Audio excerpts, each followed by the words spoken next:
Welcome to another episode of Robbie Comics. My name is Robbie, and these are comics.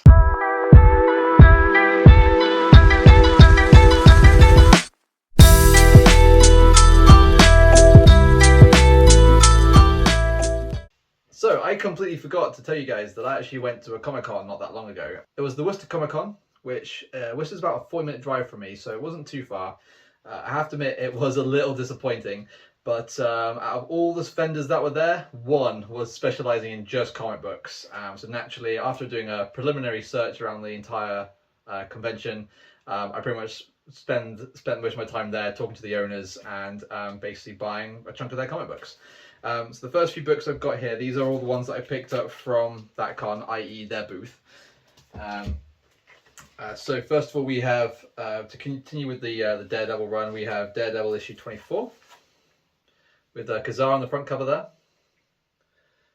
Really nice front cover. A little bit of a PSA though, if you're going to buy books, especially books that are this age, I would highly recommend opening the wallet or the sleeve that they're in and just giving them a quick once over, because unfortunately this has got a huge spine tear which goes pretty much up to about here. Which, although I didn't really pay that much money for it, but it was a little bit disappointing, and I definitely wouldn't have bought it had I known that it was damaged. But otherwise it kind of displays okay. Everything else is fine in there. Everything's attached, and except for the front and back covers. But yeah, I thought it was a cheap, cool find. And obviously, if I find another one, I'll just add it, replace this one, and just sell it, or maybe give it away. I don't know. Next one on the list we have Daredevil 188. It's a really nice front cover. This is actually going to replace the one I currently have in my collection, because this one is in a lot better shape and is a scent variant. So I prefer my scent variants. But really cool dynamic front cover there with Black Widow on the front cover. Really cool graphic design. I have been getting into Teen Titans a little bit. So I don't know if you can see, I've got Teen Titans issue 1 up here, which I got not too long ago.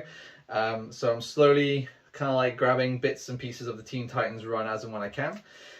So this is issue 12 with a really cool front cover. Super nice book. Really clean as well.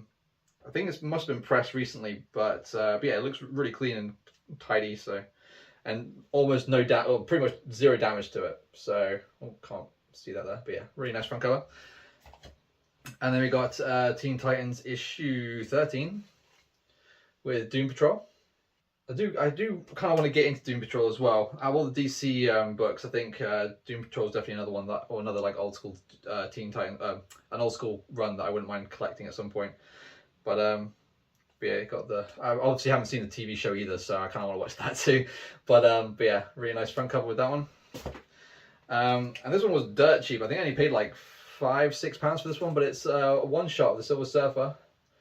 Really cool front cover. I kind of get the impression, I haven't actually read the original Silver Surfer run, so I can't say with certainty, but I'm pretty sure this is because this has like elements of what I believe to be his issue 2 and 3 of the original run. So I don't know if it's kind of like a filler, but yeah, essentially he's just like, he escapes Earth with the help of the Fantastic Four, finds that his planet has been kind of like turned into this weird like post-apocalyptic world where Galactus has, because Silver Surfer has kind of like said he's no longer going to be his herald, he basically flies back to his home planet where Galactus has then destroyed it. And then to find that Mephisto has then stolen his love interest. I think it's like Shala or something like that. And then he kind of like rescues her from Mephisto, and then like releases her like spirit or her essence back onto his home planet, which then starts to rejuvenate the planet. So it's kind of a cool story. A lot packed into that story, but it's really fun to read. I definitely recommend it if you haven't, if you're into your Silver Surfers. Next on the list, we've got Incredible Hulk book 194, kind of a front cover with a weird Mothman who's kind of like controlling some giant insects. I do have a pretty extensive run of the Incredible Hulk at the minute, so these are just kind of like fillers that I'm trying to complete the run with. So really nice front cover there. If you've been watching my channel for long enough, you know I'm trying to piece together also the Tomb of Dracula run. So we've got issue 23. Not a key, but again, just another really nice filler copy. And unfortunately, it's not a scent variant, but still really good condition considering. A couple of spine ticks, but otherwise the corners are pretty sharp, so you know, can't really complain with that. And the last purchase of that con was a Black Cat variant. So issue 1 of Black Cat, I think this was like 2020 something. By Lucio Parallelo, I think that's how you say it. But it's 269 out of 600. There's the COA on the back, if you want to get a good look at that. But yeah, really nice front cover. This will go nicely with the other Black Cat variant that I've got, which actually has the other cover artist signature on there. So definitely happy to have that one. And then the guy was basically saying if you bought like, or we spent like £10 with his at his store, you got a free book, which convenient was a free comic book day book, but it was either this or a couple of like the Power Rangers ones from this year, and a few others that I didn't have any interest in. So I was like, you know, Vampira's cool, might as well grab that one. So that'll probably go back. Might probably keep that and sell it at a later date. I don't know. And then because that con was such a disappointment, I basically went straight from there to my local comic book shop and picked up some stuff on my pull list, plus a few other bits and pieces.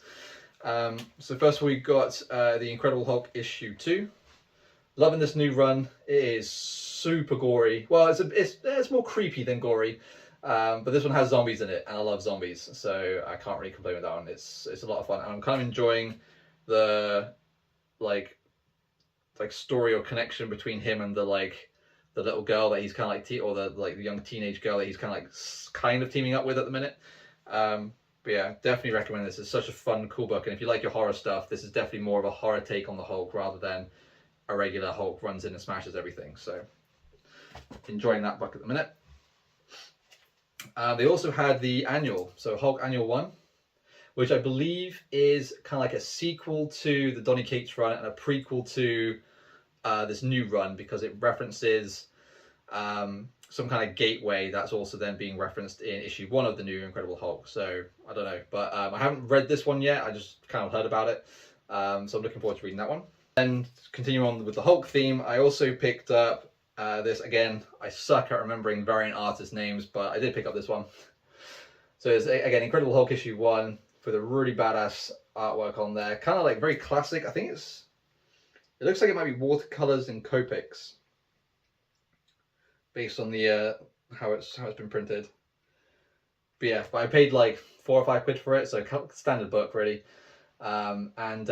Yeah, obviously because I really enjoy collecting like variant art covers, even though again I suck at remembering the artist names, but another one to add to the whole collection for sure.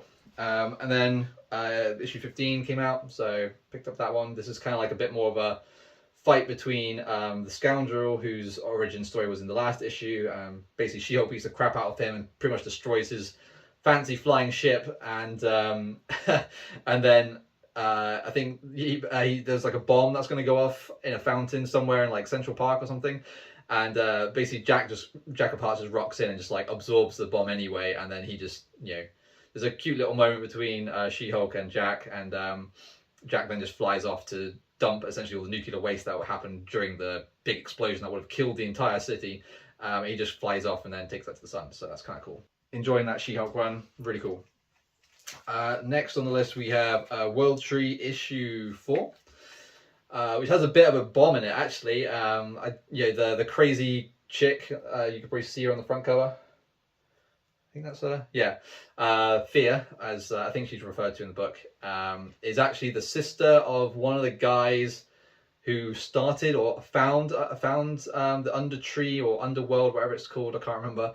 But yeah, really fun story so far. I'm absolutely loving it. It's very creepy, very dark, and has that like horror element to it, which I enjoy. So happy to keep reading that series. It's gonna be a really cool run. So hopefully we'll see it continue. This one I'm not too sure I'm going to keep running with. I'm a little bit bored, and it's only issue 2, so it's just Ultimate Invasion issue 2. I have a feeling I'm kind of like missing something with this. Like I understand the characters and I kind of understand the premise and what's going on, but I just feel like there's just nothing really to it. It's just a classic thing of bad guy wants to take over, good guys try and win, and you know, stuff's going wrong. So yeah, I'm a little bit, I don't know. I might give it a try. I might get up to season issue 3 or 4 before I can it, if I want to can it. But yeah, it's a bit hit and miss. So tread carefully with this one. Not that thrilled on it, but you never know, it might pick up. So we'll see. And then last but not least, you guys already know this, but I am trying to collect all Night Terrors, like anything, all the regular stories, all the tie-ins, and as many of the variant art, variant covers that I can collect. So these are just issue 3, which sort of continues the main story arc with Dead Man. I think that's Sandman on the front cover as well, with Batman as well. It's a really cool front cover. And then we've got this creepy ass cover with Nightwing, which the ending is pretty grim with Barbara Gordon. Oh, it's dreadful, like horrible. If it continues on the way it's kind of insinuating it's going to, that's a bit grim. So I don't know, we'll see. But I'm still loving the series so far. Okay, so that's it for today. As always, thank you so much for watching. If you like what I'm doing, please hit the like button, subscribe to the channel, drop a comment down below, let me know what you thought of the books. Again, a bit disappointed with that Worcester Comic Con, as there was only one comic vendor there. But you never know, there might be, I think I'm going to MCM Comic Con in October. So give me a shout if you see me walking around. So as always, thanks so much for watching. Stay crispy. Peace out.